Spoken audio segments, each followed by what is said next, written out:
Keď som ten chovateľ, ktorý ráta s tým, že moje plemeno alebo môj psík môže mať nejaký problém, tak ja si ich môžem nechať niekde takže uchovať, tie kmeňové bunky. Áno, ten účel je nie len vyliečiť alebo pomôcť pri liečbe už chorých zvierat. Ale väčšinou navrhujeme využiť či už kastráciu alebo nejaký zákrok pod narkózou na to, aby sa odobrala vzorka tukového tkaniva alebo tej synoviálnej tekutiny a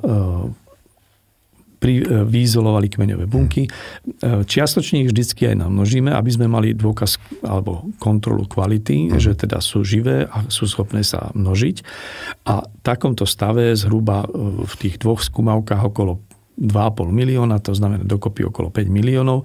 V tomto stave ich vieme uskladniť v parách tekutého dusíka, čo je pri teplote minus 190 stupňov, kedy ustávajú akékoľvek molekulové pohyby.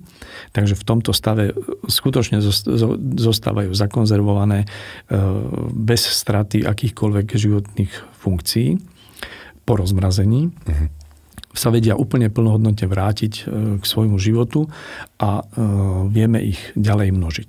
Máme ich takto uskladnené, prejde 2, 3, 4, 5 rokov, psík môže dojsť buď k nejakému úrazu, alebo môže dojsť k nejakej chorobe, môžu sa mu opotrebovať klby alebo potrhať väzy pri športovom výkone alebo pri šantení.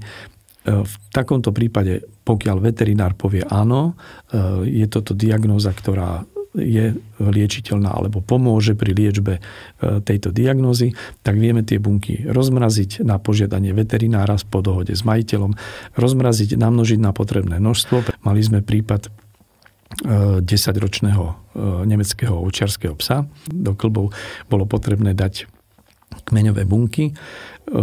Urobili sme to, namnožili, zamrazili sme mu rezervu. Prešli 2 roky a ten majiteľ prišiel znovu, že áno, už sa to znovu opotrebovalo.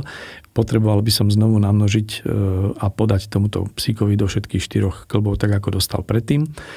No a my keď sme to rozmrazili, začali sme to množiť a pozorovali sme, ako tie bunky postupne stále menej a menej majú potenciál rásť. Bolo nám to jasným dôkazom toho, že tie bunky v tom vyššom veku, keď sa aj odoberú pri tých 11 rokoch, tak oni už zďaleka nie sú také výkonné ako tie bunky z mladého organizmu. Ale tu je dôležitý jeden aspekt a to je to, že aby nemal bolesti.